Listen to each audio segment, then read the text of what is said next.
1995 একজন যুবক কানাডায় ফুটবল খেলতে গিয়েছিলেন। সেখান থেকে ফিরলেন, ক্যারিয়ার শেষে পকেটে ছিল মাত্র $7। ঘরে ফিরে বিছানায় বসে কাঁদছিলেন। তিনি ভাবছিলেন, এই কি আমার জীবন? হ্যাঁ, তার নাম ডুয়েন জনসন, আজকে যাকে সারা বিশ্ব চেনে দ্য রক নামে। তবে সে সময় কেউ তাকে চিনত না, কিন্তু কেউ তার কথা শুনতো না। তবে একটা জিনিস করতেন, প্রতিদিন সকাল 4টা বা 5টায় উঠে পড়তেন ঘুম থেকে। ফিরে আসেননি কোনো ফুটবল খেলার মাঠে, চলে গিয়েছিলেন নিজের স্বপ্নের পথে, জিমে, কাগজে কলমে, নিজের মাঝে।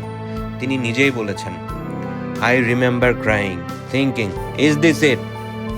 That 4 a.m. wake up built me from the ground up. আজ তিনি বিশ্বের সবচেয়ে সফল অভিনেতাদের একজন, নিজস্ব ব্র্যান্ড, কোটি কোটি ফ্যান। তবুও তার সকাল শুরু হয় অন্ধকারে, সবার আগে। কারণ সকাল 5টা শুধু সময় নয়, এটা এক ধরনের মানসিকতা।